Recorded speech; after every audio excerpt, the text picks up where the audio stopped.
ہاتھ الجھے ہوئے ریشم میں پھنسا بیٹھے ہیں، اب بتا کون سے دھاگے کو جدا کس سے کریں۔ السلام علیکم جی، کیا حال چال ہے آپ سب کی؟ امید کرتی ہوں سب ٹھیک ٹھاک ہوں گے۔ بہت دفعہ ایسا ہوتا ہے کہ ہماری جو چین ہوتی ہے وہ کسی چیز میں پھنس جاتی ہے۔ یہ دیکھیں، جیسا کہ آپ دیکھ رہے ہیں کہ یہ میری رنگ میں یہ چین جو ہے وہ بری طرح سے پھنس چکی ہے، بہت سے بل آ چکے ہیں۔ اب سمجھ نہیں آ رہا ہے اس کو کس طرح سے الگ کیا جائے، تو یہ کام بہت ہی باریکی کا ہے، اس کو بہت ہی احتیاط کے ساتھ جو ہے اس کو نکالنا پڑے گا، بہت دیکھ بھال کے ساتھ، بہت احتیاط کے ساتھ، کیونکہ یہ چین بہت ہی باریک سی ہے، اس وجہ سے اس کو بہت احتیاط کے ساتھ نکالنا پڑے گا۔ اور یہ ایک نہیں بلکہ بہت زیادہ جو گرہ ہیں لگ چکی ہیں، یہ دیکھیں آپ دیکھ رہے ہیں بہت زیادہ گرہیں لگ چکی ہیں، اور اب ہم نے اس کو بہت احتیاط سے نکالنا ہے۔ یہ دیکھیں یہاں سے بھی اور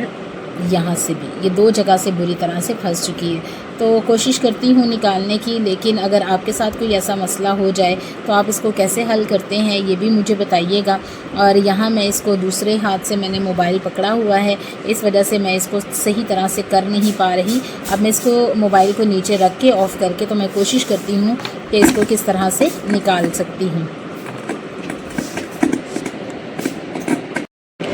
اور یہ دیکھیں ادھر جو گرہ لگی ہوئی تھی یہ میں نے بہت احتیاط سے کھول لی ہے، یہ دیکھیں، کیونکہ میں نے اس کا جو لاک تھا یہ کھولا، اور اس کے بعد جو ہے یہ بڑی مشکل سے یہ میں نے گرہ کھول لی ہے۔ اب یہ صرف اور صرف یہ رہ گئی ہے یہاں سے،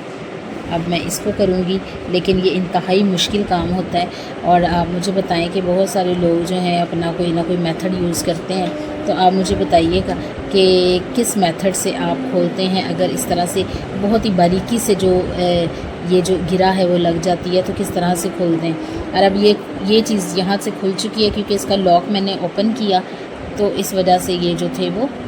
دو پارٹ میں ڈیوائیڈ ہو گئے۔ اب یہاں سے ہو چکا ہے، لیکن یہاں سے جو ہے وہ بہت ہی باریک سا رہ گیا ہے۔ اب میں اس کو بہت احتیاط سے کروں گی، چونکہ میں نے آپ کو پہلے بتایا کہ موبائل پکڑا ہوا ہے، اس وجہ سے یہ جو ہے وہ صحیح طور سے نہیں ہو رہا، لیکن میں کوشش کروں گی کہ اب موبائل رکھ کے تو یہاں سے جو ہے وہ کھول لوں۔ اور بہت ہی مشکل سا لگ رہا تھا اور کافی دنوں سے یہ ہوا پڑا تھا، اور اس وجہ سے مجھے یہ رنگ جو ہے پہننے کا موقع ہی نہ ملا۔ یہ اٹیلین جو سلور میں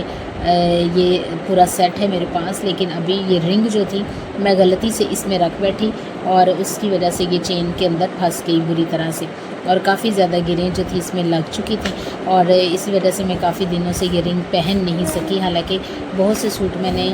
اس طرح کے پہنے پرپل شیڈ میں، لیکن میں یہ رنگ اس وجہ سے پہن نہ سکی۔ تو اب میں نے اس کو سوچا کہ میں ابھی فارغ تھی تو میں نے کہا کہ میں چلے اس کو کرتی ہوں ٹرائی، اور یہاں سے یہ دیکھیں کافی کھل چکا ہے، صرف یہ رہ گیا، اور اب میں اس کو بھی کوشش کرتی ہوں کہ میں کھول پاؤں۔ اور واہ جی واہ، یہ تو کمال ہو گیا کہ میری رنگ جو ہے وہ بالکل اچھے سے کھل چکی ہے، اور یہ جو چین ہے یہ بہت باریک تھی، اور اتنی باریک کہ اگر میں اس کے ساتھ ذرا سی بھی زور زبردستی کرتی تو یہ جو چین ہے یہ ٹوٹ سکتی تھی، اس لیے اس کو بہت احتیاط سے کرنے کی ضرورت تھی۔ تو اس طرح سے یہ میری رنگ جو ہے وہ بالکل چین سے سیپریٹ ہو چکی ہے، جو کہ بہت مشکل کام لگ رہا تھا مجھے، اور آخر کار جو ہے وہ ہو ہی گیا ہے۔ تھوڑی سی توجہ، تھوڑی سی لگن سے اور احتیاط بہت ضروری تھی، کیونکہ یہ چین اتنی باریک تھی کہ اگر تھوڑا سا بھی اس کے ساتھ جو ہے وہ ٹائٹلی بیہیو کیا جاتا تو یہ چین ٹوٹ سکتی تھی۔ تو شکر ہے خدا کا کہ میری رنگ جو ہے وہ چین سے الگ ہو گئی ہے، اور ایک مشکل مرحلہ جو ہے وہ بڑی آسانی سے کلیئر ہو گیا ہے۔ اور میں آپ سے ملوں گی پھر کسی نئی اور مزیدار سی ویڈیو کے ساتھ، تب تک کے لیے اللہ حافظ۔